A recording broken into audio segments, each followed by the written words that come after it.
किस चोल शासक ने नई राजधानी गंगईकोंडाचोलपुरम का निर्माण किया? ठीक है, यहाँ पे 4 ऑप्शन आपके सामने दिख रहे होंगे, तो इसका जो करेक्ट आंसर होगा वो होगा यहाँ पे डी नंबर ऑप्शन होगा, राजेंद्र प्रथम। ठीक है, राजेंद्र प्रथम इसका करेक्ट आंसर होगा। जहाँ पे डिस्क्रिप्शन की बात आएगी हर क्वेश्चन का, जब वहाँ पे डिस्क्रिप्शन भी यहाँ पे मिलेंगे आपको। ठीक है, मीन्स कि डी यानी कि घ इसका करेक्ट आंसर होगा। चलिए नेक्स्ट जो क्वेश्चन है, यूरिया किसमें संश्लेषित होता है? ठीक है, यूरिया किसमें संश्लेषित होता है, तो इसका जो करेक्ट आंसर होगा वो होगा यहाँ पे घ number answer, D number answer होगा, मीन्स कि घ होगा यानी कि लीवर में। ठीक है, और अगर बात करें यूरिया का, यहाँ पे अगर फार्मूला की बात करें तो यूरिया का फार्मूला आप नोट कर सकते, कई बार एग्जाम में पूछा भी जाता है, CH4N2O। ठीक है, ये इसका फार्मूला है, आप नोट कर लेंगे। चलिए, जो जहाँ इंपॉर्टेंट लगेगा आप उसे ज़रूर नोट कर लेंगे। ठीक, चलिए नेक्स्ट क्वेश्चन पे आते हैं। नेक्स्ट क्वेश्चन क्या है, सूक्ष्म अर्थशास्त्र का संबंध किससे है? ठीक है, तो इसका जो करेक्ट आंसर होगा वो होगा क नंबर आंसर होगा, मीन्स कि ए नंबर इसका आंसर होगा, व्यक्तिगत यूनिटों से। ठीक है, व्यक्तिगत यूनिटों से इसका करेक्ट आंसर होगा। नेक्स्ट क्वेश्चन पे आते हैं, क्वेश्चन नंबर 4 पे, जब माल की कीमतें बढ़ती है तो क्रय शक्ति क्या होता है? ठीक है, एक और से एक आध क्वेश्चन पूछे जाते हैं, 1-2 क्वेश्चन पूछ लिए जाते हैं, तो उसका करेक्ट आंसर होगा घट जाती है। ठीक है, चलिए नेक्स्ट क्वेश्चन पे आते हैं, पश्चिमी चालुक्य वंश का प्रसिद्ध शासक कौन था? ठीक है, इसका जो करेक्ट आंसर होगा वो होगा घ नंबर आंसर होगा, पुलकेशिन द्वितीय। ठीक है, पुलकेशिन द्वितीय इसका जो करेक्ट आंसर होगा। नेक्स्ट क्वेश्चन पे आते हैं, क्वेश्चन नंबर 6 पर, अशोक पर कलिंग युद्ध का प्रभाव कहाँ दिखाई देता है?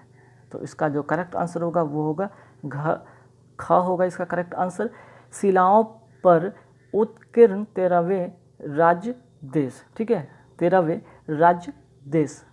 चलिए, तो यहाँ पे अगर बात करें कलिंग युद्ध का, तो कलिंग युद्ध की अगर हम बात करें तो ये मौर्य सम्राट अशोक और कलिंग के शासक अनंतनाथन के बीच 261 से 262 ईसा पूर्व भुवनेश्वर से 80 किलोमीटर दक्षिण दया नदी के किनारे लड़ा गया था। ठीक है, तो इसके बारे में एक फैक्ट आप जरूर नोट कर लेंगे कि कलिंग युद्ध के बाद अगर बात करें तो कहाँ हुआ था और किसके साथ हुआ था। तो फिर से मैं रिपीट कर देता हूँ, मौर्य सम्राट अशोक और कलिंग के शासक अनंत नाथन के बीच 261 से 62 ईसा पूर्व भुवनेश्वर यानी कि ओडिशा, ठीक है, भुवनेश्वर यानी कि ओडिशा से 80 किलोमीटर दक्षिण नदी के किनारे, दया नदी के किनारे लड़ा गया था। चलिए नेक्स्ट क्वेश्चन पे आते हैं, सूर्य की रोशनी धूप को पृथ्वी तक पहुंचने में लगभग कितना समय लगता है? तो इसका करेक्ट आंसर होगा वो होगा सेकंड, ख नंबर आंसर होगा, मीन्स कि 8 मिनट 16.6 सेकंड लगता है समय। ठीक है, चलिए नेक्स्ट क्वेश्चन पे आते हैं, फॉसिल ईंधन के जलने से क्या उत्पन्न होता है? तो फॉसिल ईंधन जब जलेगा तो ये वायु प्रदूषण उत्पन्न कर देगा। ठीक है, इसका करेक्ट आंसर होगा ग। ठीक, नेक्स्ट क्वेश्चन पे आते हैं, घातक मलेरिया फैलाने वाले बीमारी परजीवी का नाम क्या है? ठीक है, तो यहाँ पे इसका जो करेक्ट आंसर होगा वो होगा घ नंबर आंसर होगा, प्लाज्मोडियम मलेरिया होते हैं। ठीक है, दरअसल मलेरिया में होता क्या है, आपको फीवर होते हैं। ठीक है, फीवर होते हैं, हाई फीवर होते हैं, वोमिटिंग आती है। ठीक है, वोमिटिंग आती है, हेडेक होता है, टायर्डनेस होता है, इन सारे लक्षण जब मलेरिया होते हैं तो होता है। और ये किसके काटने से होता है? मॉस्किटो यानी कि मच्छर के काटने से होता है। ठीक है, चलिए नेक्स्ट क्वेश्चन पे आते हैं, सेब क्या है? तो सेब यहाँ पे 4 ऑप्शन है, गुदेदार पोम, गुदेदार पीपो, मिश्रित समारा, गुठलीदार फल। तो इसका जो करेक्ट आंसर होगा 10 नंबर क्वेश्चन का वो होगा गुदेदार पोम। ठीक है, चलिए जहाँ पे इंपॉर्टेंट क्वेश्चन होगा वो मैं वेरी इंपॉर्टेंट जरूर कर दूंगा। नेक्स्ट क्वेश्चन पे आते हैं, जल संवर्धन क्या है? तो इसका जो करेक्ट आंसर होगा वो होगा घ नंबर आंसर होगा, तरल संवर्धन मीडियम में पादप वृद्धि। ठीक है, घ नंबर इसका आंसर होगा, यानी कि डी नंबर इसका आंसर होगा। ABCD नहीं करके यहाँ पे क ख ग घ का ऑप्शन यहाँ पे लिखा गया, इसलिए आप डी से घ भी आप कर सकते हैं। चलिए नेक्स्ट क्वेश्चन पे आते हैं, क्वेश्चन नंबर 12 पे, आर्द्रता का मापन किससे किया जाता है? आर्द्रता का मापन का आंसर इसका जो होगा करेक्ट आंसर होगा वो होगा हाइग्रोमीटर। ठीक है, ए नंबर इसका आंसर होगा हाइग्रोमीटर। अब बात है कि लैक्टोमीटर की अगर बात करें तो लैक्टोमीटर से किसका मेज़र किया जाता है? तो लैक्टोमीटर का जो होता है प्योरिटी ऑफ काउ मिल्क। ठीक है, इसको to check purity of cow milk, ठीक है। इसका जो यूज़ होता है लैक्टोमीटर का to check purity of cow milk, means कि दूध की जो है उसकी शुद्धता चेक करने के लिए, ठीक है। अब आते अगर बात करें पैरोमीटर का, तो पैरोमीटर का क्या यूज़ होता है? इसका होता है एक type of remote sensing thermometer होता है जो कि यूज़ किया जाता है टेम्परेचर को मापने में जो डिस्टेंस ऑब्जेक्ट से होते हैं, ठीक है। अगर बात करें हम हाइड्रोमीटर की, अगर बात करते हैं, आप नोट कर सकते हैं used for measuring the relative density of liquid based on concept of buoyancy, ठीक है। चलिए नेक्स्ट क्वेश्चन पे आते, समान संख्या में परमाणु वाले न्यूक्लियेट को क्या कहते हैं, ठीक है। समान संख्या वाले परमाणु, तो इसका जो करेक्ट आंसर होगा वो होगा ए नंबर आंसर होगा समस्थानिक, ठीक है। जिसमें कि परमाणु संख्या समान होते हैं और इसका द्रव्यमान भिन्न भिन्न होता है, ठीक है। लेकिन इसी का जस्ट अपोजिट की बात करें, समभार की बात करें, ठीक है, समभारे की बात करें या आइसोबार की बात करें तो जस्ट अपोजिट होता है, जिसमें कि परमाणु संख्या भिन्न भिन्न होते हैं और परमाणु भार समान होते हैं, ठीक है। तो आइसोटोप और आइसोबास में ये डिफरेंस एक दूसरे का अपोजिट होगा, ठीक है। आइसोटोप में जहाँ परमाणु संख्या समान होते हैं, वहीं आइसोबार में इसका अपोजिट होता है कि भिन्न भिन्न होते हैं, ठीक है। चलिए कांच क्या है? कांच जिसे हम लोग क्या कहते हैं, कॉमन भाषा में ग्लास कहते हैं, ठीक है। कांच क्या है, ठीक है। तो इसका जो करेक्ट आंसर होगा वो होगा बी नंबर आंसर होगा अतिशीतित तरल, ठीक है। हालांकि कांच की कोई क्रिस्टलीय संरचना नहीं होती है और ना उसका कोई निश्चित गलनांक होता है, ध्यान रखिएगा, ठीक है। चलिए आगे बढ़ेंगे सवाल पे, क्वेश्चन नंबर 15 पे आएंगे। क्वेश्चन नंबर 15 में क्या है, लिटमस किससे निकाला जाता है, ठीक है, या किसमें से निकाला जाता है? तो इसका करेक्ट आंसर होगा वो होगा बी नंबर आंसर होगा लाइकेन, ठीक है। लाइकेन या जिसे कहते हैं हम लोग शैवाल, ठीक है, लाइकेन। तो याद रखिएगा यहाँ पे अगर बात करें आखिर लाइकेन का जो होता है, लिटमस जो निकाला जाता है लाइकेन से निकाला जाता है, ठीक है। दरअसल लिटमस का यूज़ करते किस लिए? तो इसका जो मेन यूज़ है, ठीक है, इसका मेन यूज़ की अगर बात करें, use of litmus is to test whether a solution is acidic और बेसिक, ठीक है। ये नोट कर लीजिएगा आप। मेन यूज़ जो है लिटमस का वो टेस्ट करने के लिए है कि ये जो सॉल्यूशन है ये एसिडिक है या बेसिक है, ठीक है। अब यहाँ पे लिटमस से बहुत ही इंपॉर्टेंट चीज़ आप नोट करेंगे, ठीक है। वो क्या है? यहाँ पे लिटमस से रिलेटेड बहुत इंपॉर्टेंट सा चीज़ आप नोट करेंगे, वो क्या है याद रखिएगा। ब्लू लिटमस पेपर का अगर बात करें, जब ब्लू लिटमस पेपर रेड में कन्वर्ट हो जाता है, किस कंडीशन में? जब ये एसिडिक होता है, ठीक है। तो ध्यान रखिएगा blue litmus paper turns red under acidic condition, ठीक है। ब्लू से रेड हो जाता है कब? एसिडिक कंडीशन में, एसिडिक कंडीशन में, ठीक है। अगर बात करें रेड से, अगर बात करें रेड से ब्लू की बात करें, रेड से ब्लू कब हो जाता है? जब ये आपका बेसिक कंडीशन होता है, ठीक है। बेसिक कहें या अल्कलाइन कहेंगे, ठीक है। चलिए एक होता है न्यूट्रल लिटमस पेपर, ठीक है। न्यूट्रल लिटमस पेपर कैसा होता है? तो नोट कर लीजिएगा यहाँ पे न्यूट्रल, अगर न्यूट्रल लिटमस की बात करें तो न्यूट्रल लिटमस पेपर कैसा होता है? ये होता है आपका पर्पल कलर का, ठीक है, पर्पल। अगर बात करें लिटमस का, अगर बात करें पीएच की बात करें, पीएच इंडिकेटर कितना होता है? तो पीएच इंडिकेटर जो होता है 4.5 से लेकर 8.3 तक। तो कुछ लिटमस के बारे में इंपॉर्टेंट चीज़ था जो आपको बताना था, आप इसे ज़रूर नोट कर लेंगे, आपको काफ़ी काम की चीज़ें हैं। नेक्स्ट आते हैं, सिरके का तिक्त स्वाद किसके कारण होता है? तो 16 नंबर क्वेश्चन का आंसर होगा वो होगा एसिटिक एसिड। हालांकि सिरके को इंग्लिश में क्या कहते हैं? विनेगर, ठीक है, इसे क्या कहते हैं? विनेगर, ठीक। तो एसिटिक एसिड के कारण होता है, ध्यान रखिएगा। एसिटिक एसिड का अगर यहाँ पे अगर कॉमन फार्मूला की बात करें तो इसका कॉमन फार्मूला होता है क्या? CH3COOH, ठीक है। कई बार एग्जाम में इसका फार्मूला भी पूछ दिया जाता है एसिटिक एसिड का, ठीक। तो सिरका को हम क्या कहते हैं? इंग्लिश में विनेगर कहते हैं। अच्छा एसिटिक एसिड की यहाँ सिरके की बात करें तो सिरका बनता कैसे है, तो 5% जो होता है 5% मान के चले, ठीक है, वो होता है एसिटिक एसिड, और प्लस जो होता है बाकी जो 95% होता है वो होता है वाटर, ठीक है।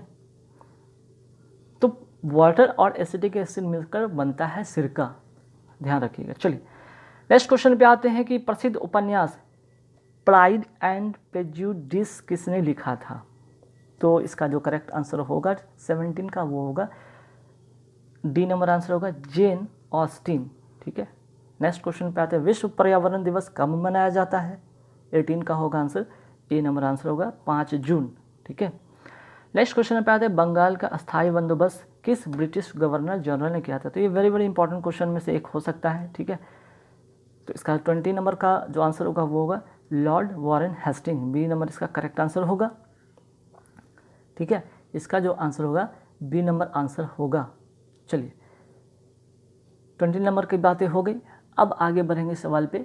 अच्छा 20 से कुछ और चीज़ें इंपॉर्टेंट चीज़ें जो कि यहाँ ध्यान रखेंगे आप, जैसे कि भारत में अगर बात करें नागरिक सेवा का जनक, भारत में नागरिक सेवा का जनक माना जाता है लॉर्ड वॉरेन हेस्टिंग को, ठीक है। लॉर्ड वॉरेन हेस्टिंग को क्या माना जाता है, भारत में नागरिक सेवा का जनक माना जाता है, ठीक है। चलिए इसके बारे में और भी कुछ जानते हैं। इसने 1793 ईस्वी में अस्थायी बंदोबस्त की पद्धति लागू की, ठीक है। 1793 में क्या किया, अस्थायी बंदोबस्त की पद्धति लागू की, जिसके तहत जमींदारों को अब जो था भू राजस्व का 90% कंपनी को देना था और बाकी 10% अपने पास रखना था, ठीक है।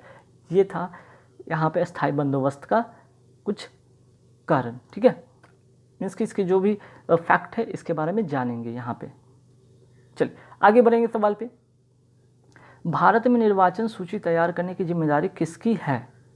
निर्वाचन सूची की तैयार करने की जिम्मेदारी किसकी है, तो इसका जो करेक्ट आंसर होगा वो होगा ए नंबर आंसर निर्वाचन आयोग का। तो ठीक है भाई, निर्वाचन आयोग का अगर बात करें तो इसकी और क्या क्या जिम्मेदारी होती है, बहुत सारी जिम्मेदारी होती है। आप सुने, जिम्मेदारी नोट करेंगे अपने कॉपी में, ठीक है। पहला, चुनाव क्षेत्रों का परिसीमन करना। दूसरा, चुनाव करवाना। तीसरा, मतदाता सूचियों को तैयार करवाना। चौथा, राजनीतिक दलों को मान्यता प्रदान करना। पांचवा, राजनीतिक दलों को चुनाव चिन्ह प्रदान करना। छठा, आचार संहिता तैयार करवाना, ठीक है। और भी जिम्मेदारी है जिनके बारे में आपको मेंशन किया, आप इसे नोट कर लेंगे कॉपी में। नेक्स्ट क्वेश्चन पे आते हैं निम्नलिखित में कौन सा विटामिन प्रतिऑक्सीकारक है। तो 22 का आंसर होगा सी नंबर इसका करेक्ट आंसर होगा विटामिन सी। अब चलिए विटामिन सी की अगर बात करें, यहाँ पे विटामिन से रिलेटेड चीज़ें हैं तो उनके बारे में कुछ जानेंगे, ठीक। यहाँ पे सी नंबर इसका करेक्ट आंसर होगा। इसके बारे में और क्या क्या जानेंगे, जैसे विटामिन का अगर बात करें, विटामिन के अगर हम बात करें आविष्कारक की बात करें तो कौन थे, फंग थे विटामिन के आविष्कारक। अब बात करेंगे विटामिन के, ठीक है। यहाँ पे एक ही चीज़ मेंशन हो गया लगता है, विटामिन के 2 जगह टैप हो गए हैं। खैर आप एक जगह कहीं पे विटामिन दूसरे भी कर सकते हैं, डी है, ठीक है, बी कर ले, ठीक है। तो के बारे में तो हो जाएगा। चलिए बी के बारे में, अच्छा अगर बात करें विटामिन बी के बारे में, तो विटामिन बी की अगर बात करें, विटामिन बी के बारे में तो में बात करते हैं कि इनके जो इन्वेंशन करता कौन है, तो आंसर होगा मैकुलन, ठीक है, मैकुलन। अगर बात करें विटामिन डी का, तो विटामिन डी का जो आविष्कारक कौन थे, हॉपकिंस, ठीक है, हॉपकिंस, नोट कर लेंगे हॉपकिंस। अगर विटामिन सी की बात करें, विटामिन सी की बात करें तो होलकट, ठीक है, होलकट नोट कर लीजिएगा, होलकट, ठीक। इस तरह से अच्छा विटामिन के की अगर बात करें यहाँ पे विटामिन के का, तो विटामिन के का आविष्कारक का नाम क्या है, इसे नोट कर ले, हेनरिक, ठीक है, हेनरिक डैम। अब इसका अगर हम रासायनिक नाम की बात करें विटामिन के का, तो विटामिन के का रासायनिक नाम होता है फिलोक्विनोन, ठीक है। यहाँ पे जगह नहीं, आप सुनकर नोट कर सकते हैं, अगर ऐसे लिखना चाहे तो लिख सकते हैं, जगह थोड़ा बहुत है, लिख देता हूँ ठीक है, फिलोक्विनोन, ठीक है, रासायनिक नाम, ठीक। बाकी सी की बात करें तो विटामिन सी को यहाँ पे क्या कहेंगे, एस्कॉर्बिक एसिड, विटामिन डी की बात करें तो कैल्सीफेरॉल। ठीक है, चलिए आगे सवाल पे आते हैं। रेडियोधर्मी तत्व का उत्सर्जन करते हैं कौन? तो इसका जो करेक्ट आंसर होगा यहाँ पे 23 का नोट करेंगे, इसका होगा बी नंबर, इसका करेक्ट आंसर होगा यानी कि ख। देखिए अब कुछ चीज़ इसके बारे में, फैक्ट के बारे में जानेंगे। इसका फैक्ट क्या है ज़रा नोट कर लें, सुनकर नोट कर सकते हैं आप। जिन नाभिकों में प्रोटॉन की संख्या 83 मीन्स की 83 या उससे अधिक होती है वे अस्थायी होते हैं। अस्थायित्व प्राप्त करने के लिए ये नाभिक स्वतः ही अल्फा, बीटा, गामा किरणें उत्सर्जित करने लगती हैं। ऐसे नाभिक जिन तत्वों के परमाणु में होते हैं उन्हें रेडियो एक्टिव तत्व कहते हैं तथा किरणों के उत्सर्जन की घटना को रेडियो एक्टिविटी कहते हैं। ठीक है, तो ये ध्यान रखिएगा, इसके बारे में कुछ फैक्ट था। चलिए नेक्स्ट आते हैं क्वेश्चन नंबर 24 पे कि गांधी जी के दांडी मार्च का संबंध किससे है? तो इसका करेक्ट आंसर होगा यहाँ पे डी नंबर आंसर होगा सिविल अवज्ञा आंदोलन। अब इसे कुछ और इम्पॉर्टेंट चीज़ जैसे असहयोग आंदोलन की बात करें, कब हुआ था? 1920। भारत छोड़ो आंदोलन कब हुआ था? 1942। खिलाफत आंदोलन कब हुआ था? 1919 में। ठीक है, और सिविल अवज्ञा आंदोलन की यहाँ पे बात करते हैं, ये भी हुआ था 1930 में। ठीक है, चलिए तो ये कुछ फैक्ट है, आप इसे ज़रूर नोट करें। नेक्स्ट है चुंबकन की विधि क्या है? चुंबकन की विधि क्या है? तो इसका करेक्ट आंसर होगा ए नंबर, इसका आंसर होगा इनके बीच या इसके बीच से दिष्ट धारा का गुजरना। ठीक है, दिष्ट धारा मीन्स कि डीसी करंट या जिसे कहते हैं एसी करंट कहते हैं, डीसी करंट कहते हैं। तो डीसी करंट क्या है और एसी करंट क्या है ज़रा यहाँ पे जानेंगे। ठीक है, तो डीसी करंट का मतलब होता क्या है? वह धारा जो सदैव एक ही दिशा में जाता हो। ठीक है, वह धारा जो सदैव एक ही दिशा में जाता हो। और अल्टरनेटिव करंट की बात करें, इसकी बात करें तो जो धारा क्या होता है परिपथ में अपनी दिशा बदलता है। ठीक है, ऐसे जाता है। क्लियर? चलो अब आते हैं क्वेश्चन नंबर 26 में, क्लोरोफिल में क्या पाया जाता है? तो आंसर जो होगा डी नंबर आंसर होगा मैग्नीशियम। ठीक है, 27 में पत्तियों का लाल, नारंगी, पीला रंग किसके कारण होता है? तो इसका जो करेक्ट आंसर होगा वो होगा बी नंबर आंसर होगा कैरोटीनाइड। हालांकि अगर बात करें पत्तियों का हरा रंग किसके कारण होता है तो सभी को पता हो क्लोरोफिल के कारण। ठीक है, तो यहाँ पे लाल, नारंगी, पीला की बात करें तो कैरोटीनाइड के द्वारा। ठीक है, चलिए नेक्स्ट क्वेश्चन पे आते, कोयला खानों का राष्ट्रीयकरण किस वर्ष किया गया था? तो इसका जो करेक्ट आंसर होगा 28 का वो होगा बी नंबर आंसर होगा 1976 में। ठीक है, 29 में आते हैं, ब्रह्मपुत्र नदी का उद्गम स्थल क्या है? तो इसका करेक्ट आंसर होगा बी नंबर आंसर होगा चेमयुंगडुंग ग्लेशियर। ठीक है, अब यहाँ ये ब्रह्मपुत्र नदी का जो उद्गम स्थल है कहाँ पे? तो ये तिब्बत में है। ठीक है, ये तिब्बत में है। और अगर बात करें तिब्बत में, इसे अगर बात करें ब्रह्मपुत्र नदी को क्या कहा जाता है? तो तिब्बत में, ध्यान रखिएगा, तिब्बत में, नेपाल की अगर बात करें, नेपाल के तिब्बत क्षेत्र में इसका उद्गम स्थल है। तो तिब्बत में इसे क्या कहा जाता है? ब्रह्मपुत्र नदी को नोट कर लीजिएगा, सांपो। ठीक है, सांपो कहा जाता है ब्रह्मपुत्र नदी को तिब्बत में, सांपो। अरुणाचल प्रदेश में क्या कहा जाता है? ब्रह्मपुत्र। ठीक है, अरुणाचल में क्या कहा जाता है? ब्रह्मपुत्र कहा जाता है। ठीक है, असम में क्या कहा जाता है? असम में इसे कहा जाता है दिहांग। नोट कर लीजिएगा, असम में कहा जाता है दिहांग। ठीक है, बांग्लादेश में क्या कहा जाता है? बांग्लादेश में इसको कहा जाता है जमुना। ठीक है, बांग्लादेश में इसे क्या कहा जाता है? नोट कर लीजिएगा, Jamuna, Jamuna, very very important. ठीक है, तो तिब्बत में इसे सांपो, अरुणाचल प्रदेश में ब्रह्मपुत्र, असम में दिहांग और बांग्लादेश में जमुना इसे कहा जाता है। कुल अगर बात करें इसकी कुल लंबाई, टोटल अगर बात करें, टोटल इसकी लंबाई कितनी होती है? 2900 किलोमीटर इसकी कुल लंबाई। अगर सिर्फ भारत की बात करें तो भारत में इसकी कुल लंबाई कितनी है? तो भारत में इसकी कुल लंबाई है 915 किलोमीटर। ठीक है, 915 किलोमीटर सिर्फ भारत में इसकी लंबाई। अगर टोटल लंबाई की बात करें, ठीक है, तो टोटल लंबाई इसकी 2900 किलोमीटर है। एक और इम्पॉर्टेंट चीज़ यहाँ पे नोट कर सकते हो, भारत की सबसे चौड़ी नदी। ठीक है, सबसे चौड़ी नदी में से एक मानी जाती है ये। ठीक है, सबसे चौड़ी नदी भारत की ब्रह्मपुत्र नदी है। चलिए नेक्स्ट क्वेश्चन पे आते हैं, मलेरिया मादा एनोफिलीज से फैलता है। ठीक है, इसकी खोज किसने की थी? तो आंसर जो होगा इसका 30 का वो होगा बी नंबर आंसर होगा रोनाल्ड रॉस। नेक्स्ट की बात करते हैं 31 पे कि चिल्का झील कहाँ स्थित है। चिल्का झील कहाँ स्थित है? उड़ीसा में। सी नंबर इसका करेक्ट आंसर होगा, जिसे खारे पानी की झील भी कहा जाता है। खारे पानी की झील कहा जाता है। चलिए नेक्स्ट क्वेश्चन पे आते हैं। उष्मा विकिरण का असमान लक्षण यह है कि यह यात्रा करती है, 4 ऑप्शन है, किस में? ठीक है, तो 32 का आंसर होगा बी नंबर आंसर होगा, जिस माध्यम से गुजरता है उसे गर्म कर देता है। ठीक है, चलिए नेक्स्ट है कि नग्न आँखों से देखे जा सकने वाले कोषाणु का सबसे छोटा आकार क्या होता है? तो इसका करेक्ट आंसर होगा ए नंबर आंसर होगा माइक्रोन। ठीक है, 33 का ए नंबर आंसर होगा माइक्रोन। नेक्स्ट है हवा से पनपने वाले प्राणियों को क्या कहते हैं? तो इसका करेक्ट आंसर होगा उड़नशील। बी नंबर इसका आंसर होगा करेक्ट। ठीक है, नेक्स्ट क्वेश्चन पे बात करते हैं। वेरी इंपॉर्टेंट क्वेश्चन है। ठीक है, वेरी इंपॉर्टेंट क्वेश्चन है। इंदिरा पॉइंट किसकी दक्षिणी नोक है? तो आंसर होगा इसका 35 का ए नंबर आंसर होगा।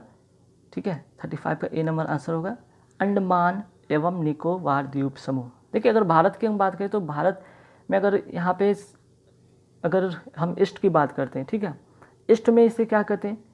की बी धू। ठीक है, साउथ की अगर क्या बात करते हैं तो इंदिरा पॉइंट। इंदिरा पॉइंट को और भी किस नाम से जाना जाता है? केप कमोरिन। ठीक है, केप कमोरिन के भी नाम से इसे जाना जाता है। ठीक है, अगर बात करते हैं ईस्ट हो गया। वेस्ट में क्या इसे कहते हैं? वेस्ट में से गुहार मोती कहते हैं। गुहार मोती वेस्ट में कहते हैं। नॉर्थ में क्या कहते हैं? नॉर्थ में इंदिरा कॉल कहते हैं। इंदिरा कॉल नोट कर लीजिएगा, वेरी इंपॉर्टेंट कि नॉर्थ में क्या कहते हैं? इंदिरा कॉल। साउथ में क्या कहते हैं? इंदिरा पॉइंट या केप कमोरिन। ईस्ट में क्या कहते हैं इसे? ईस्ट में कहते हैं इसे किबुधु, जिसे अरुणाचल प्रदेश के क्षेत्र में ये पड़ता है। और यहाँ पर अगर बात करें गुहार मोती जो कि वेस्ट में पड़ता है। ठीक है, तो ये 4 पॉइंट कभी भी एग्जाम में पूछे जा सकते हैं, नोट कर लीजिएगा आप इसे। चलिए नेक्स्ट क्वेश्चन क्या है? इंडिया ऑफ माई ड्रीम्स के लेखक कौन है? तो इसका जो करेक्ट आंसर होगा वो होगा डी नंबर आंसर होगा महात्मा गांधी। ठीक है, चलिए नेक्स्ट क्वेश्चन है कान का पर्दा किस जीव में नहीं होता है? तो आंसर जो करेक्ट होगा इसका सी नंबर आंसर होगा सांप में। ठीक है, सांप है क्या? तो ये रेप्टिलिया वर्ग में ये आता है। ठीक है, रेप्टिलिया वर्ग में आता है। और दूसरा क्या है भाई? ये कोल्ड ब्लडेड होता है। कोल्ड ब्लडेड ये प्राणी है। ठीक है, ये कोल्ड ब्लडेड है, प्लस ये रेप्टिलिया वर्ग में आता है और कोल्ड ब्लडेड है। ठीक है, चलिए नेक्स्ट क्वेश्चन पे आते हैं। लोक लेखा समिति के बेसिक मूल या मूल आधार क्या है? तो इसका करेक्ट आंसर होगा सभी होंगे इसके। ठीक है, इसका जो 3 ऑप्शन है यहाँ पे, 4 ऑप्शन में से तीनों इसका ऑप्शन होगा। में इसके सांविधिक निकायों, ट्रेडिंग और विनिर्माण स्कीमों में परियोजनाओं के आय व्यय को दर्शाने वाले विवरण को जांच करना, स्टोर और स्टॉक के लेखा की जांच करना, स्वायत्त निकायों के लेखा विवरण की जांच करना। ठीक है, अब यहाँ से कुछ और इम्पॉर्टेंट चीज़ आता है। लोक लेखा समिति। लोक लेखा समिति को पता है क्या कहा जाता है? नोट कर लीजिएगा। प्राक्कलन समिति की इसे जुड़वा बहन कहा जाता है। प्राक्कलन। ठीक है, प्राक्कलन समिति की इसे जुड़वा बहन कहा जाता है। नोट करते जाएंगे, कुछ पॉइंट मैं बता रहा हूँ। प्राक्कलन समिति की जुड़वा इसे बहन कहा जाता है। आप पहला पॉइंट नोट कर सकते हैं। चलिए और भी क्या चीज़ यहाँ पे कर सकते हैं इंपॉर्टेंट। तो देखिए अब यहाँ पे अगर बात करें लोक लेखा समिति और दूसरा प्राक्कलन समिति। ठीक है, प्राक्कलन समिति की बात करते हैं तो इन दोनों में क्या डिफरेंस है यहाँ पे नोट करिएगा। इसका कार्यकाल, इसके सदस्य का कार्यकाल जो होता है 1 वर्ष का होता है। इसका भी सदस्य का कार्यकाल 1 वर्ष का ही होता है। ठीक है, अगर प्राक्कलन समिति की बात करें, ठीक है, तो इसमें प्राक्कलन समिति में टोटल कितने सदस्य होते हैं इसे आप नोट कर लीजिए। ठीक है, प्राक्कलन समिति में एक तो पॉइंट नोट आप कर लीजिए कि 1 वर्ष का दोनों का कार्यकाल होता है। इसमें 22 सदस्य होते हैं। ठीक है, सॉरी, इसमें जो होते 30 सदस्य होते हैं और सिर्फ होते हैं लोकसभा से। ठीक है, लोकसभा से अगर इसमें बात करते हो तो इसमें कितने सदस्य होते हैं? 22 सदस्य होते हैं। ठीक है, इसमें टोटल कितने होते हैं? 22 सदस्य होते हैं लोक लेखा समिति में, लेकिन 15 लोकसभा से और 7 राज्यसभा से। लोकसभा से और राज्यसभा से, ये नोट कर लीजिएगा। ठीक है, अगर बात करें लोक लेखा समिति की बात करें, इसकी अध्यक्ष के रूप में विपक्ष के किसी सदस्य को नियुक्त किया जाता है। ठीक है, चलिए और अगर हम और भी बात करते हैं, यह भारत के नियंत्रक महालेखा परीक्षक द्वारा दिया गया लेखा परीक्षण संबंधी प्रतिवेदनों की जांच करता है। ठीक है, अब यहाँ पे एक चीज़ आ रहा है बात की, भारत के नियंत्रक एवं महालेखक परीक्षक की जो भी दिया गया चीज़ होता है प्रतिवेदन, उसकी जांच करता है। तो अभी वर्तमान की अगर हम बात करें, ठीक है, वर्तमान की बात करें कि वर्तमान में अभी जो यहाँ पे नियंत्रक एवं महालेखा परीक्षक कौन है, ठीक है, तो नोट कर लीजिएगा अभी वर्तमान में कैग कौन है, तो यहाँ पे आंसर होगा जीसी। ठीक है, जीसी मुर्मू, जीसी मुर्मू।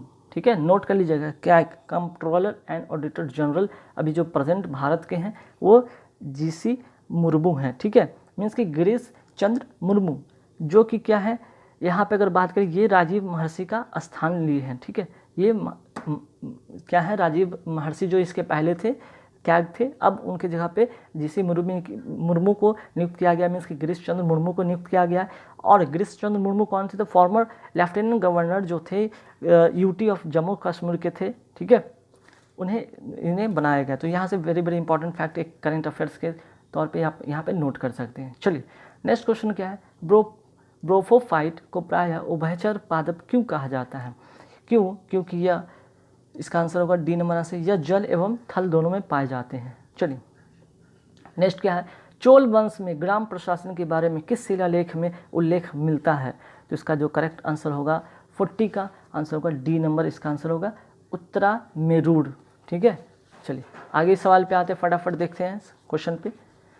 भारतीय संविधान कैसा है?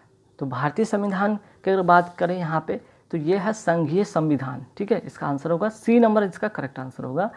ठीक, संविधान सभा का अगर बात करें कि इसकी गठन की अगर बात करें, संविधान के बात ही कर रहे हैं तो यहाँ पे कुछ फैक्ट आप नोट कर लें। जैसे संविधान सभा का गठन, इसका गठन हुआ था कब? ठीक है, नोट कर लीजिएगा। तो इसका गठन हुआ था जुलाई 1946 में।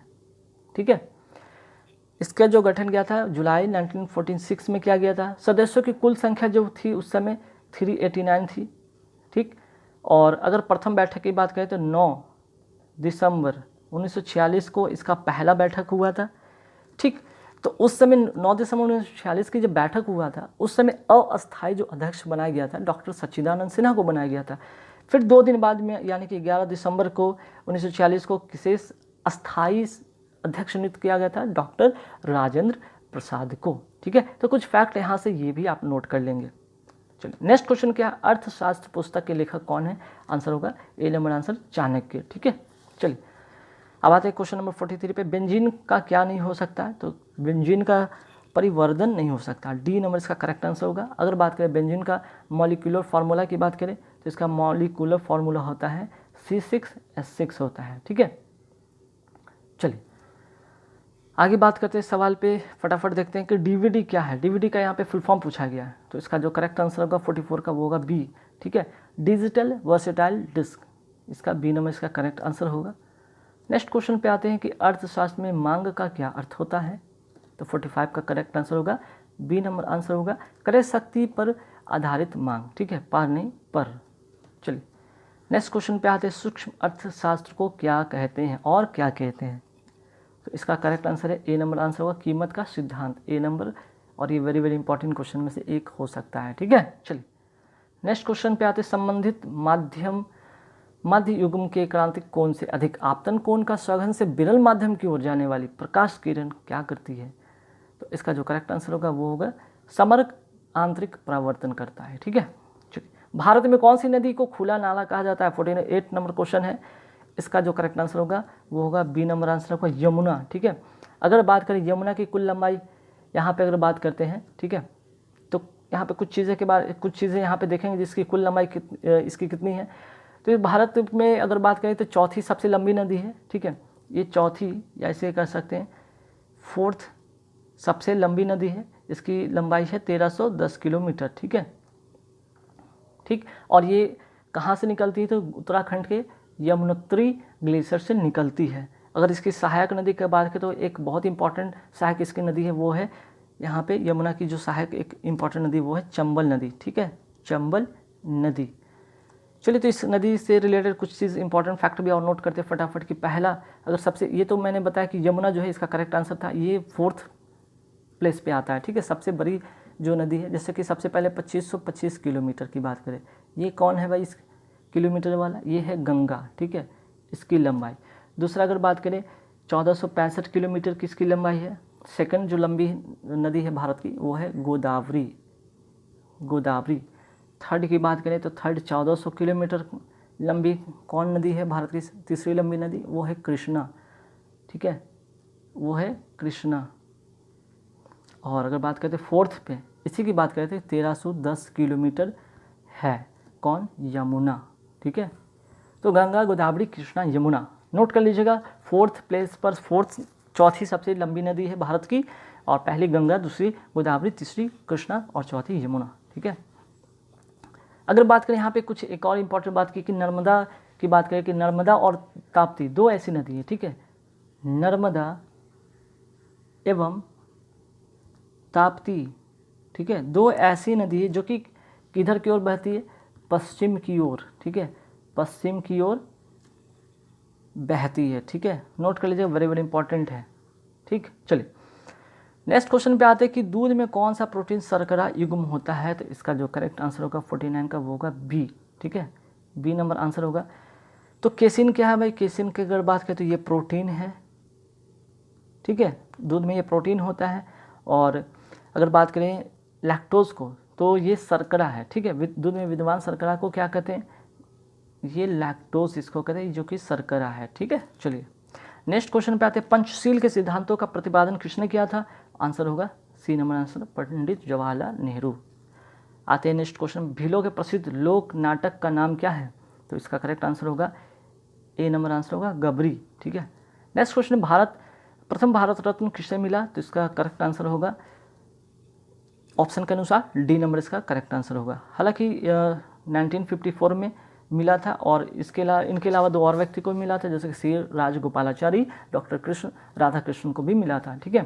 चलिए नेक्स्ट क्वेश्चन पे आते हैं, मार्को पोलो किस लिए विख्यात है, तो इसका जो करेक्ट आंसर होगा वो होगा बी नंबर आंसर, चीन, भारत और एशिया की यात्रा करने के कारण ये विख्यात था। नेक्स्ट क्वेश्चन पे आते हैं 54 पे, लेडी विद लैम्प के नाम से कौन विख्यात है 54 में, तो आंसर होगा B number answer, Florence Nightingale. Next question पे आते हैं 55 पे, अधिकतम जैविक क्षति किससे होती है, तो इसका करेक्ट आंसर होगा बी नंबर आंसर, गामा किरणें, ठीक है। अल्फा बीटा की अगर बात करें तो अल्फा से ज़्यादा, अगर बात करें बीटा से भी सबसे ज़्यादा इसका जो होता है भेदन क्षमता होता है गामा का, ठीक है, या एक्सरे की बात करें। चलिए नेक्स्ट क्वेश्चन पे आते हैं, परमाणु बम के विस्फोट में भारी मात्रा में ऊर्जा किसके कारण निकलती है, 56 का जो आंसर होगा करेक्ट होगा वो होगा डी नंबर आंसर, न्यूट्रॉन का प्रोटॉन में परिवर्तन, ठीक है। चलिए नेक्स्ट क्वेश्चन पे आते हैं, किसी सिग्नल के तरंग के रूप का अध्ययन किसके द्वारा किया जाता है या किया जा सकता है, तो उसका करेक्ट आंसर होगा वो होगा ए नंबर आंसर होगा, स्पेक्ट्रम मापी से, ठीक है। चलिए अब यहाँ पे बात हो गई है ना। चलिए नेक्स्ट क्वेश्चन पे आते हैं, नेक्स्ट क्वेश्चन है धारावाहक तार कैसा होता है 58 का, तो धारावाहक तार की अगर बात करें तो इसका करेक्ट आंसर होगा सी नंबर आंसर होगा, न्यूट्रल होता है, जिसमें कि यहाँ पे पॉजिटिव और निगेटिव दोनों आवेश इसमें होते हैं, ठीक है। नेक्स्ट, लोहे में जंग लगना क्या है, तो ये विद्युत रसायन परिवर्तन है, बी नंबर इसका करेक्ट आंसर होगा। नेक्स्ट क्वेश्चन पे आते हैं, सीसा जिसे लेड कहते हैं संचालक बैटरी के आवेशित होने पर क्या होता है, ठीक है, तो 60 का जो करेक्ट आंसर होगा वो होगा डी नंबर आंसर होगा, सल्फ्यूरिक एसिड की खपत होती है, ठीक है। अगर बात करें यहाँ पे एक और फैक्ट यहाँ पे नोट कर सकते हैं कि सीसा या जिससे संचालक बैटरी की अगर बात करें, आविष्कारक की बात करें तो गेस्टन प्लांटे, ठीक है, प्लांटे ने इसका आविष्कार किया था, ठीक है, नोट कर लीजिएगा, किसका, संचालक बैटरी का, सीसा संचालक बैटरी का, ठीक है। चलिए नेक्स्ट क्वेश्चन पे आते हैं 61 में, संगम काल में रोमन व्यापार का केंद्र क्या था, तो इसका करेक्ट आंसर होगा डी नंबर आंसर, मसूरी, ठीक है, सॉरी मुसीरी, ठीक है। चलिए नेक्स्ट क्वेश्चन पे आते हैं 62 पे, जल प्रवाह को मापने की यूनिट क्या है, तो 62 का करेक्ट आंसर होगा वो होगा डी नंबर आंसर, क्यूसेक, ठीक है, इसका जो करेक्ट आंसर क्या होगा क्यूसेक, ठीक है। फिर आगे बढ़ते सवाल पे फटाफट देखते हैं, नेक्स्ट सवाल क्या है यहाँ पे, निम्नलिखित में कौन सा प्रत्यक्ष अनुवांशिकता या जिसे जेनेटिक्स कहते हैं शब्द किसने गढ़ा था? तो 63 का वेरी वेरी इंपॉर्टेंट क्वेश्चन, इसका आंसर होगा सी नंबर आंसर बेटसन। ठीक है, सी नंबर आंसर होगा बेटसन।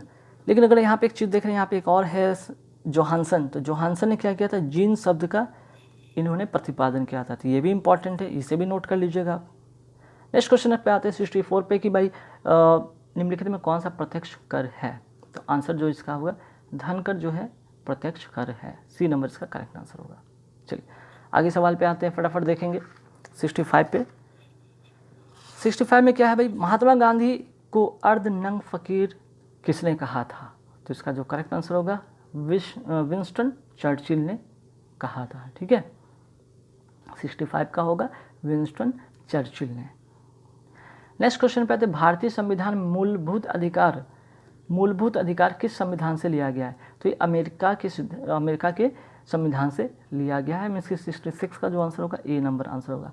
हालांकि अमेरिका के सिद्धांत से और भी चीज़ लिया गया है, जैसे मूलभूत अधिकार लिया गया है, न्यायपालिका की स्वतंत्रता भी अमेरिका से लिया गया है, राष्ट्रपति पर महाभियोग लगाना भी यहीं से लिया गया है, उपराष्ट्रपति का पद होना भी यहीं से लिया गया है, सुप्रीम कोर्ट या हाई कोर्ट के न्यायाधीशों को हटाना भी यहाँ से लिया गया है, न्यायिक पुनर्विलोकन का भी यहीं से लिया गया है, इसी के संविधान से लिया गया है। ठीक है, चलिए 67 में आते हैं।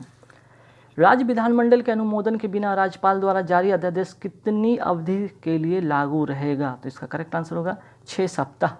ठीक है, नेक्स्ट क्वेश्चन पे आते हैं 68, इच्छा सब कष्टों का कारण है, इसका प्रचार करने वाला धर्म कौन सा है? तो आंसर होगा बौद्ध धर्म। ए नंबर इसका करेक्ट आंसर होगा। अब बौद्ध धर्म की बात करें तो भगवान बुद्ध, ठीक है, या जिन्हें कहते हैं महात्मा बुद्ध। इससे कुछ और रिलेटेड चीज़ आप नोट कर लें। इनका जन्म, ठीक है, जन्म कब हुआ था? वेरी इंपॉर्टेंट क्वेश्चन है, वेरी वेरी इंपॉर्टेंट। 563 ईस्वी में। कहाँ हुआ था? कपिल वस्तु के निकट लुम्बिनी नामक गांव में हुआ था। ये लुम्बिनी नामक गांव है कहाँ पे भाई? नेपाल में है। इनकी मृत्यु की अगर बात करें तो मृत्यु कब हुई थी? तो मृत्यु हुआ था यहाँ पे 483 ईसा पूर्व में हुआ था। तो जन्म 563, मृत्यु 483 ईस्वी में। ठीक है, चलिए नेक्स्ट क्वेश्चन पे आते हैं, रूसी क्रांति का प्रारंभ किस शहर से हुआ था? तो इसका आंसर होगा सेंट पीटर्सबर्ग। ठीक है, सेंट पीटर्सबर्ग। नेक्स्ट, जैन साहित्य को क्या कहते हैं? जैन साहित्य को अंग कहते हैं, डी नंबर इसका आंसर होगा। अब जैन से रिलेटेड भी कुछ चीज़ें याद कर रहे हैं। तो जैन धर्म के संस्थापक, ठीक है, जैन धर्म के संस्थापक कौन थे भाई? संस्थापक नोट कर लीजिए, ऋषभदेव। ठीक है, ऋषभदेव। ठीक है, ये प्रथम तीर्थंकर हुए थे। ठीक है, लेकिन अगर बात करें सबसे इम्पॉर्टेंट तो 24वें जो अगर बात करते हैं 24वें जो हुए थे तीर्थंकर कौन हुए थे? महावीर। ठीक है, महावीर। तो इनसे रिलेटेड बहुत सारे क्वेश्चन आते हैं। महावीर से, भगवान महावीर से बहुत बार आते हैं। इनका जन्म पूछ दिया जाता है तो 540 ईसा पूर्व। ठीक है, मृत्यु 468 ईसा पूर्व। तो जन्म और मृत्यु जरूर याद रखेंगे। ठीक है, चलिए नेक्स्ट पे आते हैं कि निम्नलिखित में कौन सा स्रोत संघ सरकार का नहीं है? तो इसका करेक्ट आंसर होगा वो होगा व्यापार कर, सी नंबर इसका करेक्ट आंसर होगा। 72 पे आते हैं, समाजवाद का प्रथम वैज्ञानिक विश्लेषण किसने किया था? तो 72 का आंसर होगा कार्ल मार्क्स, ए नंबर इसका करेक्ट आंसर होगा। नेक्स्ट आते हैं, रॉबिन्सन के अनुसार अर्थशास्त्र क्या है?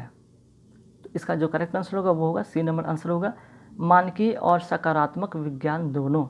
चलिए नेक्स्ट क्वेश्चन पे आते हैं, एम.के. गांधी द्वारा लिखी गई पहली पुस्तक कौन थी? तो इसका करेक्ट आंसर होगा A number answer my experiment with truth. ठीक है, नेक्स्ट क्वेश्चन पे आते हैं, सदन में राष्ट्रपति के विरुद्ध महाभियोग प्रस्ताव पास करने के लिए कितने सदस्य का समर्थन होना चाहिए? तो इसका आंसर होगा बी नंबर आंसर होगा सदन के कुल सदस्यों में से कम 2/3 सदस्य। अब इसके बारे में और भी जाने, अगर बात करें ये किसके समय ये जो है महाभियोग, ठीक है, राष्ट्रपति के विरुद्ध महाभियोग का कहाँ से लिया गया संविधान? तो ये अमेरिका के संविधान से लिया गया है। पहला चीज़ आप नोट कर रहे हैं। ठीक है, पहला फैक्ट। दूसरा क्या कि अनुच्छेद 61 में इसका मेंशन है। ठीक, अभी तक एक भी ऐसा अवसर नहीं है जब राष्ट्रपति पर महाभियोग लगाया गया है, ये भी याद रखिएगा। चलिए नेक्स्ट है, आर्यों ने मनुष्य के जीवन को 4 डैश में विभाजित किया था, 4 आश्रम में विभाजित किया था, डी नंबर इसका करेक्ट आंसर होगा। ठीक है, चूँकि यहाँ पे जो मानव जीवन आर्यों ने मानव जीवन को 100 वर्ष मानते हुए 25-25 के जो 25-25 वर्ष के 4 आश्रम में विभाजित किया था। तो ये आश्रम कौन कौन थे? पहला ब्रह्मचर्य, ठीक है, ब्रह्मचर्य, दूसरा क्या था? गृहस्थ, तीसरा था वानप्रस्थ, और चौथा था संन्यास, ठीक है, नोट कर लीजिएगा। चलिए नेक्स्ट क्वेश्चन है, सिंधु घाटी की सभ्यता के लोग किस देवता की पूजा करते थे? उसका करेक्ट आंसर होगा डी नंबर आंसर, पशुपति, ठीक है।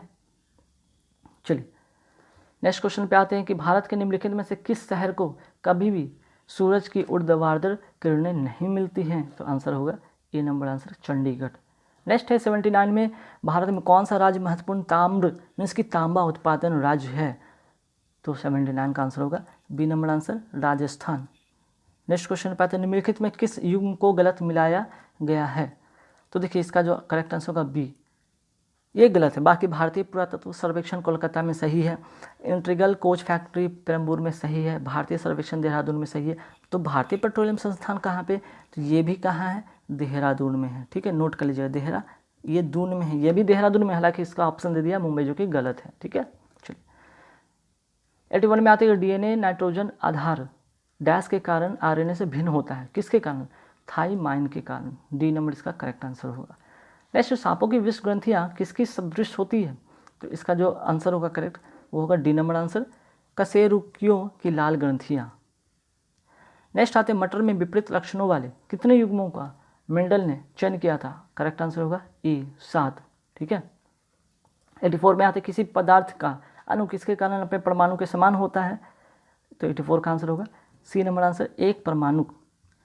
नेक्स्ट, विकिरण की कण प्रकृति की पुष्टि किससे की जाती है?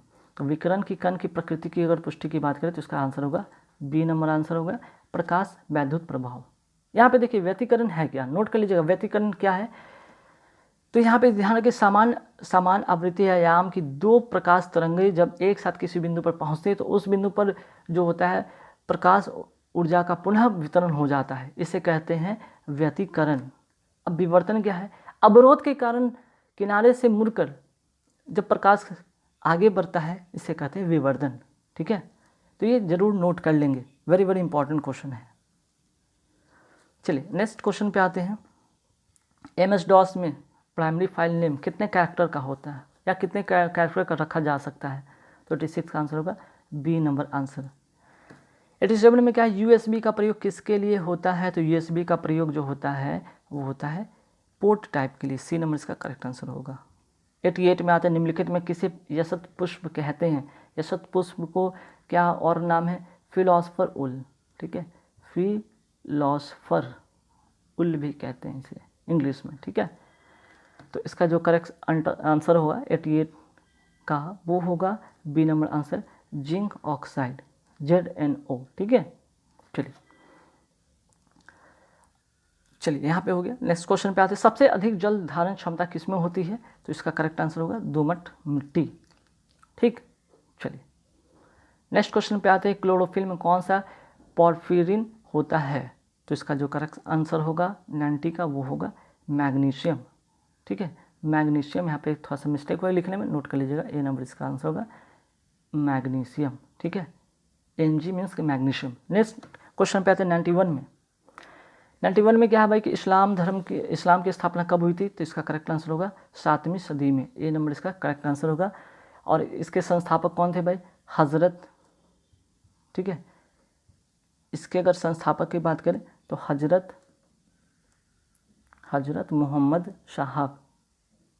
मोहम्मद साहब इसके संस्थापक थे, नोट कर लीजिएगा, ठीक है। चलिए नेक्स्ट क्वेश्चन पे आते हैं, शिंतो कहाँ का मूल धर्म है? तो इसका आंसर होगा करेक्ट, बी नंबर इसका करेक्ट आंसर होगा। नेक्स्ट 93 पे आते हैं, भारत का प्रथम उपग्रह आर्यभट्ट कब छोड़ा गया था? तो इसका करेक्ट आंसर होगा 93 का डी नंबर आंसर होगा 1975 में, ठीक है। चलिए नेक्स्ट क्वेश्चन पे आते हैं कि कुषाण काल में भारतीय और ग्रीक शैली के मिश्रण के विकसित कला की शैली को किस नाम से जाना जाता है? तो इसका करेक्ट आंसर होगा गंधार काल, ठीक है। 95 में आते हैं कि भारतीय राष्ट्रीय कांग्रेस के किस सत्र में पूर्ण स्वराज प्रस्ताव स्वीकार किया गया था? तो इसका जो करेक्ट आंसर होगा 95 का वो होगा सी, 1929 के लाहौर अधिवेशन में, ठीक है। अब इसके बारे में कुछ फैक्ट जानिए। दिसंबर 1929 में भारतीय राष्ट्रीय कांग्रेस का वार्षिक अधिवेशन लाहौर में हुआ। ठीक है, इस अधिवेशन की नेहरू की अध्यक्षता में पूर्ण स्वतंत्रता का प्रस्ताव स्वीकार किया गया। 31 दिसंबर 1929 की रात्रि, ठीक है, 31 दिसंबर 1929 की रात्रि के 12 बजे भारत का तिरंगा झंडा लहराया गया और 26 जनवरी, ठीक है, 26 जनवरी 1930 को स्वतंत्रता दिवस के रूप में मनाने का निर्णय लिया गया। तो ये फैक्ट है, जरूर आप याद रखेंगे। नेक्स्ट है सिंध पर विजय प्राप्त करने वाले अरब सेना के सेनापति का नाम बताइए। तो आंसर है डी नंबर आंसर है मोहम्मद बिन कासिम। भारत का प्रथम मुस्लिम आक्रमण मोहम्मद बिन कासिम के नेतृत्व में किया गया था। ठीक है, 712 ईस्वी में। चलिए नेक्स्ट क्वेश्चन पे आते हैं। गांधी जी ने अपना राजनीतिक गुरु किसे मानते थे? तो इसका करेक्ट आंसर होगा गोपाल कृष्ण गोखले, मीन्स कि डी नंबर इसका करेक्ट आंसर होगा। नेक्स्ट क्वेश्चन पे आते हैं विश्व व्यापी महान मंदी किस वर्ष आई थी? तो इसका जो करेक्ट आंसर होगा वो होगा बी नंबर इसका आंसर होगा 1929। ठीक है, नेक्स्ट क्वेश्चन पे आते हैं भारत किसका सबसे बड़ा उत्पादक और उपभोक्ता दोनों है? तो इसका करेक्ट आंसर होगा बी नंबर आंसर चाय। और इस वीडियो का लास्ट क्वेश्चन पे आते हैं। निम्नलिखित में किस आंदोलन का नेतृत्व महात्मा गांधी ने नहीं किया था? तो इसका जो करेक्ट आंसर होगा स्वदेशी आंदोलन। हालांकि स्वदेशी आंदोलन की अगर बात करें तो इसका संबंध यहाँ पे बंगाल विभाजन से है, मीन्स कि 20 जुलाई, ठीक है, 20 जुलाई 1905 को लॉर्ड